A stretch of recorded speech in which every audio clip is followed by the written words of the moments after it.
Hello and a very warm welcome to you wonderful person, and thank you from the bottom of my monkey heart for choosing to join me, Monkey Jesus, as I present this video. And, as you can see, I'm a monkey.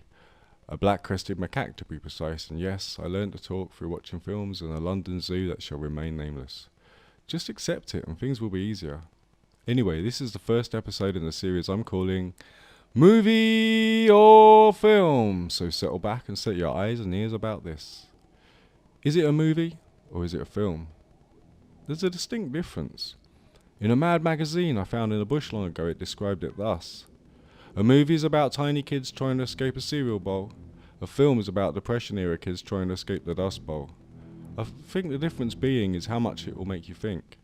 A good movie requires a certain level of suspension of disbelief and you're happy to go along for the ride. Other than that, you might as well check your brain in when you buy your ticket. And that's fine. As long as it's good. A good film will have a lot or a little to say, but it's eloquently said and there is artistic intent. You should take it seriously. Or not, as long as it's good. So with that in mind, let's look at some motion pictures and decide whether they are movie or film. First up, Jaws. Jaws is set in the island town of Amity and begins with a bunch of teens having a party on the beach. There's booze and illegal weed aplenty. The campfire is lit and the acoustic guitar guy is doing his acoustic guitar guy thing, and as the credits end, this one boy makes eyes at this one girl for absolutely ages. So eventually the two wander off to frolic in the water, but the one boy is too far gone and is having trouble walking, getting to the water without killing himself, and is having trouble, apparently. So only the one girl gets in the water as the one boy passes out. We then see the one girl in the water doing a synchronized swimming thing. It then cuts to her face. Music cues tell us something is wrong. One thing to note about this shot is the camera was housed in a waterproof box which floated on the water, thereby giving the viewer a victim's eye view of proceedings. As if the viewer was treading water in front of her, and by using the endless seeming sea as a backdrop it increases the sense of dread and feeling of helpless isolation. Good, isn't it? She is then attacked from underneath and is being pulled side to side, and then we see her clinging to the other one boy, and then more side to side and under action, and Chicky Pie is shark food. Another thing to note about this scene is they attached the actress to an anchored three-way pulley harness, which was pulled by men on the beach either side of the scene for the side to side motion, and a rope in front of the beach for the downward motion that Spielberg himself pulled on cue, which led to on multiple takes the actress being pulled under when taking a breath, which was dangerous as all hell and showed seemingly little regard for the safety of the actress, who was also pulled about so violently during this scene she actually suffered multiple broken ribs. It was a simpler, more carefree time. Cut to Chief Martin Brody, who despite moving to a place where he was literally surrounded by it, has a fear of the sea. It's his first week on the job as police chief and he gets a call about a disturbing discovery on the beach. It is of course the shark-wrecked girl from the previous scene. We then see a conversation between Brody and the mayor, played by Murray Hamilton. He explains that the economy of the town is dependent on the tourists that flock there in the summer months, and it being summer, and with the 4th of July being next week, we really don't need dead girls turning up dead on our beaches. And what's all this crazy talk of sharks? This is quite a nice plot point. It makes Brody's job harder, ramping up the tension, and it's a credible detail within the context of the story, and has repercussions down the line. Ultimately, there was a cover-up, and the coroner decides she got hit by a boat and was mangled by the propellers. The next significant scene is on the beach, and in breaking the Hollywood rule, the little kid becomes the next victim, in broad daylight no less. And the townsfolk are in uproar, and the town council call an emergency meeting. The mother of the dead boy is super pissed at Chief Brody and she puts a bounty on him. The shark, I mean. And with an introduction that gives us a clue to his personality, we meet Quint, a man with a dig so big he walks with a hunch, played by Robert Shaw, a man with a dig so big he had to strap it over his shoulder. He's a hard-drinking, hard-fighting, salty sea dog who's seen some things, and just like Robert Shaw, he's as leery as they come. Shaw was an alcoholic and would get the boat to the set every morning, and would start his days drinking with bottles of bourbon which he shared with the boat skipper, no doubt to fight off the horrors from the night before.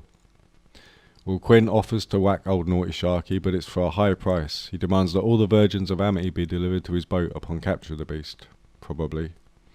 The town balk at paying such a high price, and it's open season on anything bigger than a cod, as anyone with a boat scrambles to catch said monster.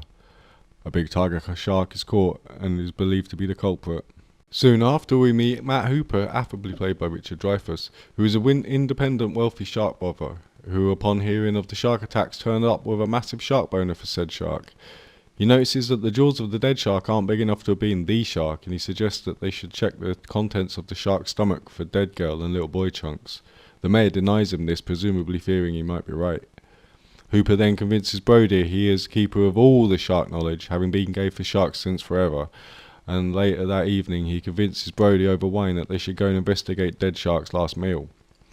After pulling out license plates, toilet seats, half a car bumper, an anchor and several trainers, they discover it is not the killer shark, and that the shark is most likely to be a great white, and he's still out there waiting for the tourists to flock so he can get his all-he-can-eat human buffet on. So eventually Brody convinces the mayor that they should hire Quint, and our three main characters team up to defeat the evil bad guy, Shark. The latter half of the film is set adrift the cruel sea aboard Quint's boat, the Orca, which is a good name because, as everyone knows, the killer whale is one of the great white's few predators. So it's three guys on a small boat against a big shark on the immense sea. One has a shark fetish, one has a fear of the sea, and the third is an unhinged alcoholic who doesn't like the shark fetishist. That's a motley crew if ever there was. The tension between Quint and Hooper was real. During the scene in Quint's boathouse, you can really see how tense things got.